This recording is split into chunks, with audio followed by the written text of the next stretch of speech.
Haldwani Banbhoolpura line number 12 में रहने वाले इतिहासकार निसार अहमद अंसारी ने 24 साल की कड़ी मेहनत के बाद अपनी किताब हल्द्वानी की मुस्तफ़र तारीख और मुसलमानों की औकाफ नाम की किताब पूरी कर ली है, जिसका मतलब है हल्द्वानी और मुसलमानों का संक्षिप्त इतिहास। आइए जानते हैं इस किताब में क्या कुछ खास है। निसार अहमद अंसारी से सैफ अली सिद्दीकी की रिपोर्ट में।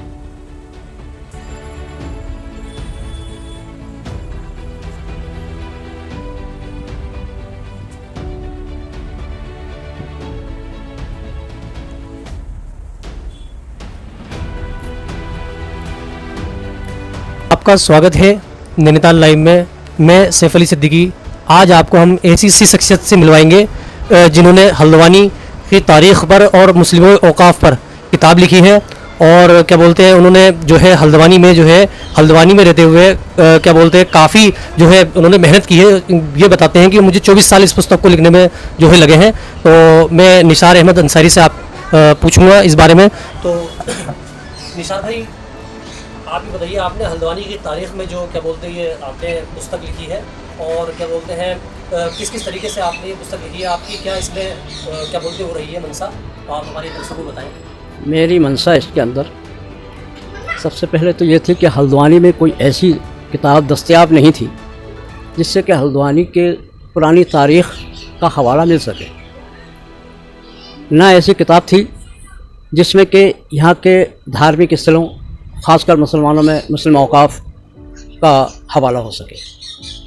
इसके ऊपर तवज्जो देते हुए मैंने इसके लिए राय कारी ग़ुलाम मोहिउद्दीन साहब रहमतुल्लाह अलैह से मशवरा किया।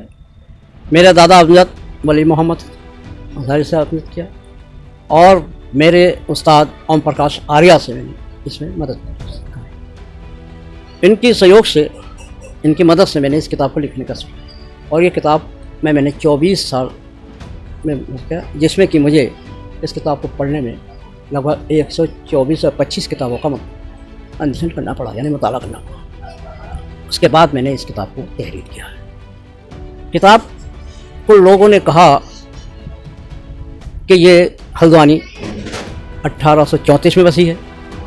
किन्हीं लोगों का कहना है कि हल्द्वानी 1361 में बनी है।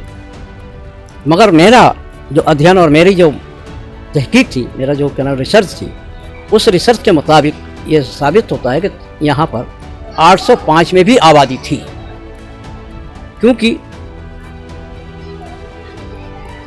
सनातन धर्म के शंकराचार्य जी इसी इलाके से यहाँ से प्रचार करते हुए, बौद्ध मजहब के जरिए सनातन धर्म का प्रचार करते हुए बद्रीनाथ गए थे।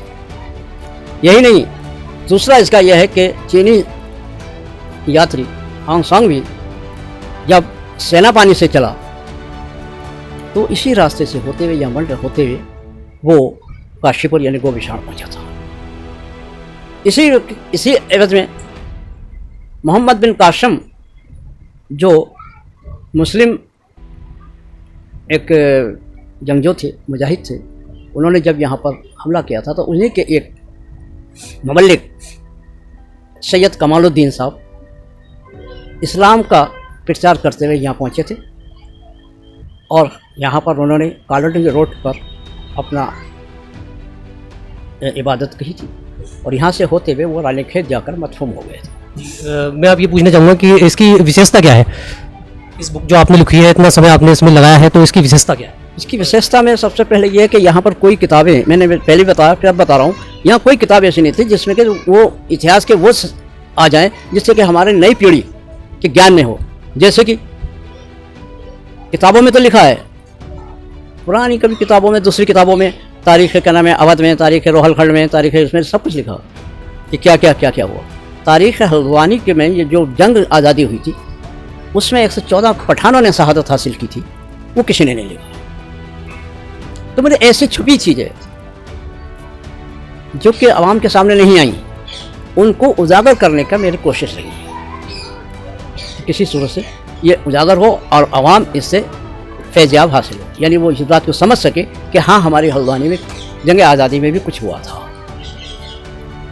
जबकि काशीपुर के राजा ने जंग आज़ादी में हिस्सा नहीं लिया था।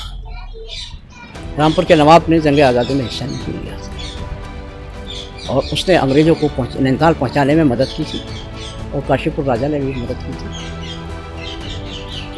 इसी चीज़ों को मुझे सामने लाने के लिए मुझे ये जद्दोजहद करनी पड़ी। दूसरी बात ये कि यहाँ पर मुस्लिम औकाफ के सिलसिले में कोई दस्तावेजी किताब नहीं थी जिसकी शिद्दत से ज़रूरत महसूस हो रही थी कि कोई किताब ऐसी हो जिसमें कि औकाफ का जिक्र हो और औकाफ की तामीर, औकाफ कब बना, कैसे बना, उसकी हो। क्योंकि ये ख्याल मेरे सर सैयद अहमद ख़ान की किताब आसार सदादीद के हमारे अंसारी निशान साहब ने कैसे कैसे एजुकेशन प्राप्त करी, क्या इन्होंने पुस्तक में लिखा, जंग आज़ादी के बारे में जो है काफ़ी कुछ लिखा है। और जो विशेषता बताइए सन 805 के से इन्होंने जो है उसका क्या बोलते हैं शुरुआत की है। तो मैं जो है मैं सैफ अली सिद्दीकी नैनीताल लाइव से, मेरे साथ कमाल साहब कैमरामैन मौजूद।